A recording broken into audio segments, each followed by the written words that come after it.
మన సంస్కృతిలో సున్నితంగా చెప్పినట్టే ఘాటుగా కూడా చెబుతారు. ఎందుకంటే వాళ్ళు ఋషులు. ఒక ఇద్దరు మనుషులు నీకు కనపడితే ఏమీ ఆలోచించకుండా నీ బలమంతా ఉపయోగించి ఆ ఇద్దరిని బావిలో దూసేయి వెంటనే. పైగా మామూలుగా తోయొద్దు, మెడకో పెద్ద బండరాయి గట్టి తోసి మళ్ళీ వాడు లేవద్దన్నాడు. సమాజానికి అంత అపకారం ఉంటున్నాడు. ఎవరా ఇద్దరు ఉంటే ద్వావంభసి నివేష్టవ్యం గళే బద్ధ్వా శిలాం దృఢాం, ద్వావంభసి నివేష్టవ్యం గళే బద్ధ్వా శిలాం దృఢాం ధనవంతం అదాతారం దరిద్రం చ అతపస్వినం. ఎంత స్పష్టంగా చెప్పారో చూడండి. దానం గురించే కాదు, కష్టపడడం గురించి కూడా చెప్పారు. ద్వావంభసి నివేష్టవ్యం, ఇద్దరు మనుషులు నీకు కనపడితే మారు మాట్లాడకుండా, హింసాన్ని ఆలోచించకుండా, పోలీస్ కేసు అవుతుందని కూడా ఆలోచించకుండా బావిలో దోసేవాడద్దాను నేను. ఎలా తోయాలంటే మామూలుగా కాదురా, గళే బద్ధ్వా శిలాం దృఢాం. వాడు మెడకో పెద్ద బండరాయి గట్టి తోసి మళ్ళీ లేవద్దు, ఎవరిని పెరవద్దు, వెంటనే పోవాలి వాడు ప్రాణం అన్నాడు. అంత ప్రమాదకరంట ఆ ఇద్దరు వ్యక్తులు. ఎవరంటే ధనవంతం అదాతారం, ధనం ఉండి కూడా దానం చేయని వాడు. రెండో వాడు ఎవరంటే దరిద్రం చ అతపస్వినం, పేదరికంలో ఉండి కూడా కష్టపడే అలవాటు లేనివాడు. ఇద్దరిని తోసేయమని చెప్పాడండి. ఎంత ఉపకారం చూడండి సమాజానికి. వాడు కోటీశ్వరుడు, ఎవరికి ఏమీ ఇయ్యడు. ఓ మేడ మీద మేడ కట్టేసి వాడు పై గదిలో ఉంటాడు. వీడు పోతే కిందికి దించడం కూడా కష్టమే, ఇరుకుమెట్టు. ఓ కట్టేస్తాడు ఇంకా ఇంకా ఇంకా ఇంకా ఉన్నంతలో కట్టుకోవాలన్నా ఉన్నంతలో ఏంటి కట్టుకునే సమాధి. మనం ఉండడానికి కూడా సరిపోదా? అబ్బే ఆ తృప్తి ఉండదండి. కట్టే ఇంకా బాగా కట్టే, ఎంత ఉంటే అంత మంచిది, దానికి ఏముందండి. కనకధారాస్తవం అని శంకరాచార్య రచించారు. అది చదివితే ఏదో లక్ష్మీ కటాక్షం కలుగుతుందని తెలుసు. నేను ఏదో దాని టీవీలో జనం బాగుపడతారు కదా అని చెబితే ఆశ్చర్యకరమండి. నేను పేరు చెప్పను కానీ ఓ ప్రాంతం నుంచి అప్పటికే పెద్ద వ్యాపారాలు ఉన్న ఒక ఆయన ఫోన్ చేశాడు. చేసి ఏమంటే కనకధారాస్తవం చదివితే ఫలిస్తుందని చెప్పారు కదండి అన్న. ఫలిస్తుంది కానీ మీరు ఎవరండి అన్న. చెప్పాడు. ఈయనకి ఎందుకు ఫలించడం అనుకున్నాను నేను. అప్పటికే ఫలించింది కదా, బాగా ఉన్నాయి, బ్లాక్ మనీ బాగా ఉందో నాకు తెలుసు. అబ్బే దాన్ని మా ఇంట్లో చదవాలంటే 40 రోజులు మీరు ఏం పుచ్చుకుంటారన్న కొత్త బేరమే. ఎందుకంటే ఆయన నమ్మకం ఏంటంటే నేను చదివితే ఫలిస్తుంది. లక్ష్మీదేవి నాకు మేనత్త కూతురు కదా మరి, అందుకని మరి మేము ఏదో పాండిత్యం బ్రాహ్మణ్యం అన్నీ ఉన్నాయి కదా, అందుకని మాకు లోకు దేవతలు మాకు లోకు అని ఆయన అభిప్రాయం. చాలామంది అభిప్రాయం అదే, మీరు చదివితే ఫలించదు, మేము చదివితే ఫలిస్తుంది. ఎందుకంటే లక్ష్మీదేవికి మాకు మరి లెక్క కదా బంధుత్వం. మీరు మా ఇంట్లో చదవాలండి 40 రోజులు. ముందు ఎన్ని రోజులంటే 40 రోజులు చదువుతారంటే సాధారణంగా. మా ఇంట్లో మీరు చదవాలి, ఏమి ఇచ్చుకుంటారో చెప్పండి. ఎందుకంటే మీ ఇంట్లో మరి ఫలించాలి కదండి. మా ఇంట్లో మేము చదివితే మాకేం తెలుస్తుంది, మాకు రాదండి ఆ ఉచ్చారణ, అది తేడాలు వస్తాయి. అందుకని మీరు చదవండి, మీకు ఏం కావాలో చెప్పండి అంటే బేరమే మొత్తం. ఇంక వ్యాపారంలాగే, బిజినెస్ లావాదేవీ. నాకు కొంచెం చమత్కారం అలవాటు కాబట్టి ఏం కావాలంటే ఏం చెప్పనంటే మరి చెప్పండి, మీ అభిప్రాయం చెప్పండి అన్నాను. అంటే మీరు 10% అన్నారండి. పర్సెంటేజ్ 10% అన్నారు. అని ఎంత వస్తుందో చెప్పాలి కదండి అన్నాడు. మీరు ఎంత వస్తుందో చెప్పండి, నేను చెప్తాను. 10 కోట్లు వస్తుంది అన్నాను. నాకు సరదా కాసేపు ఆడుకుందాం అనిపించింది. అందుకని 10 కోట్లు వస్తుందంటే నేను మీ ఇంట్లో కనకధారాస్తవం 40 రోజులు చదివితే 10 కోట్లు వస్తుందన్నాను. అంటే 10% ఇస్తానని అంటే ₹1 ఇచ్చేస్తాడు ఆయన. నేను చదవాలి. అప్పుడు నేను వెంటనే తెలివిగా ఒక మాట అన్నా, పెద్ద మనిషి, నీ ఇంట్లో నేను చదివితే 10 కోట్లు రావడం నిజమైనప్పుడు నీ దగ్గర కోర్టు కోసం నీ ఇంట్లో చదవడం కంటే నా ఇంట్లో చదువుకుంటే 10 కోట్లు నాకే వస్తాయి కదా. 1000 మంది విద్వాంసులను ఎదుర్కొన్న సహస్రావధానం చేశాను నేను, నాతో పెట్టుకోకని చెప్పాను. నాకు మాటలు బాగా వచ్చి నా దగ్గర కుదరవు ఇవన్నీ. నీ వ్యాపారాలు లావాదేవీలు అప్పుడు పెట్టా, శుభ్రంగా పావు గంట పెట్టా. బిల్లు వాడి దగ్గర వాడే ఫోన్ చేశాడు. నీకు ఎన్ని వ్యాపారాలు ఉన్నాయో నాకు తెలుసు, నువ్వు ఎంత బ్లాక్ మనీ వేసావో నాకు తెలుసు, నీకు ఎందుకయ్యా లక్ష్మీ కటాక్షం పనిలేక. అలాంటి వాళ్ళకే ఉంటుందండి ఆశ్చర్యకరంగా. ఇంకా కావాలి. కూటికి లేనివాడు ఎవడన్నా చదవమంటే పోను నాకు జారి పడుతుంది. అయ్యో చచ్చిపోతున్నాడు వాడు, నా ఇంట్లో చదువుకునే బదులు అక్కడ చదివితే వాడికి ఏదైనా ఉపయోగిస్తున్నావు, పోనీ వాడు కుటుంబం బాగుంటే మంచిది కదా, కలకాలం నన్ను తలుచుకుంటాడు, అందువల్ల నా కుటుంబం బాగుంటుంది. చదవచ్చు, తప్పలేదు. అవసరాలు తీరిపోయిన వాళ్ళకి ఇంకా ఆశలు దురాశలండి ఎక్కడికి లెక్క ఉంటుంది తెలియదు. అందుకే మన వ్రతాలు పూజల్లో కూడా మనం జాగ్రత్తగా ఉండాలండి. మొహమాట పడకుండా చెబుతున్నా. అనంత పద్మనాభ స్వామి వ్రతం ఒకటి ఉంటుంది. ఈ మొత్తం ఎవరికి ఏమి ఇవ్వకుండా దాచిపెట్టేస్తే వచ్చే ఫలాలు ఎలా ఉంటాయో తెలుస్తుంది. ఆ పద్మనాభ స్వామి వ్రత కథ ఉంటుందండి. ఆ వ్రత కథ ఎప్పుడు మనం జాగ్రత్తగా వినాలి. వినడం మానేసి మనం ఏం చేస్తామంటే సూక్ష్మమైన ఉపాయాలు కనిపెట్టాం. అక్షంతలు కనిపెట్టారు కొందరు. సత్యనారాయణ వ్రతం కథ చదివినా, వినాయక వ్రతం కథ చదివినా, ఏం చదివినా సరే మొత్తం ఒక బియ్యపు గింజలు 10 అలా పసుపు రాసి పట్టుకుని కథ అయ్యాపు చెప్పు, నెత్తి మీద వేసుకుంటా. ఎందుకంటే కథ విన్నాక అక్షింతలు వేసుకోవాలి. మా మామ మీ మామ ఇది ఒకటే చెప్పిందా, ఇంకేం చెప్పలా?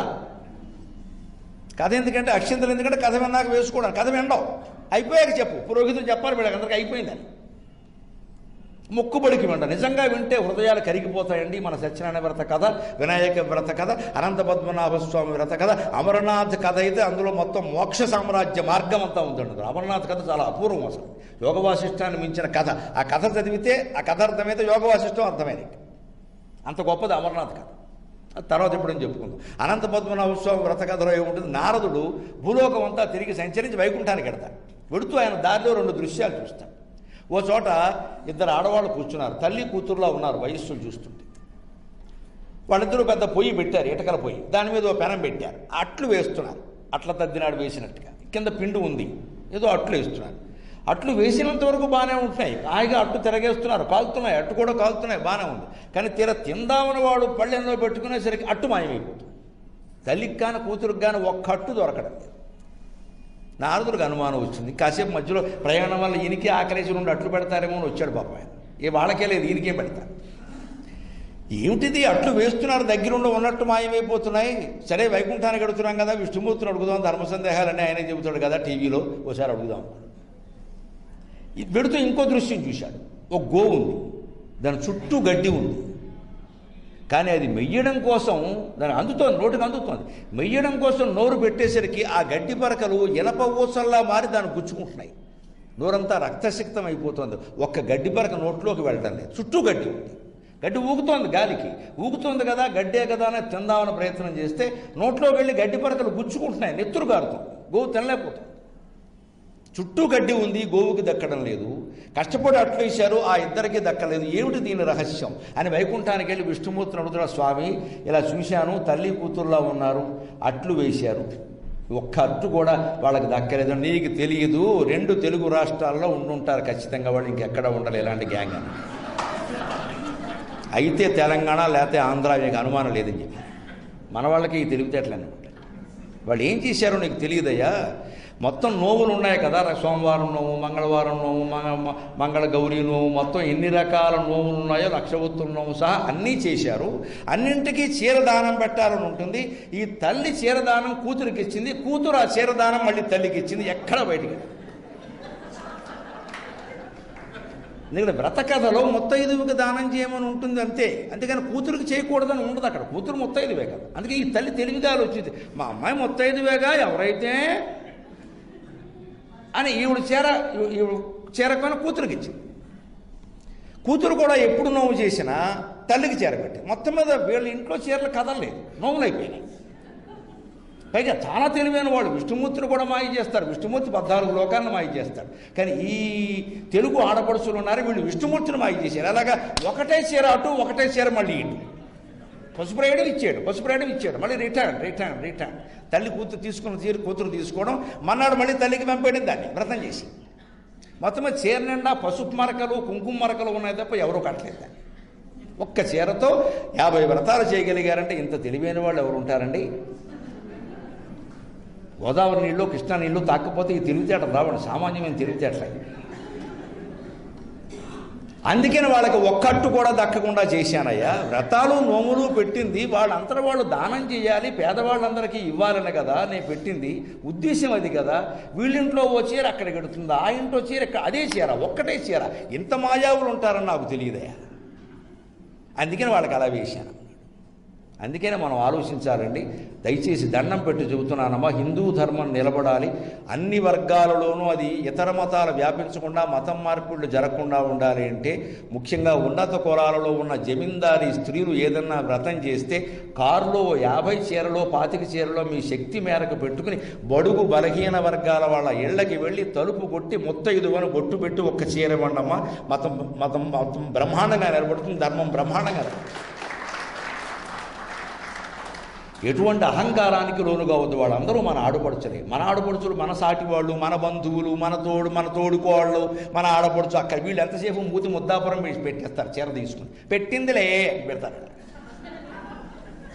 ఎందుకంటే ఆవిడ మన ఆడపడుచు, మన తోడుకోళ్ళు, మన నచ్చదో, మన ఆస్తి అంతా వాళ్ళకి ఇచ్చేసినా సరిపోదు. అదే ఆ పేద వర్గాల ఇళ్ళకి మనమే స్వయంగా వెళ్ళి తలుపు కొట్టి బాగున్నావా మంగమ్మ అని ఎప్పుడో చూస్తే అలా కాలమైంది, ఇవాళ శ్రావణ మంగళవారం చేరబడదాం. అయ్యగా అమ్మగారు స్వయంగా మా ఇంటికి వచ్చి పెట్టిందని నువ్వు రుమాలు ఇచ్చినా తీసుకుంటుందమ్మా ఆవిడ. 10 మందికి చెబుతుంది ఆ విషయాన్ని. ఇవ్వాల్సింది వాళ్ళకా వీళ్ళకా? మన బంధువుల ముందు గొప్పలు చెప్పుకుందుకు కాదండి వ్రతాలు చేయవలసింది. సమాజంలో సామ్యవాదాన్ని సాధించడం కోసం వ్రతం చేయాలి. అది సామ్యవాద సిద్ధాంతం హిందుత్వం అంటే.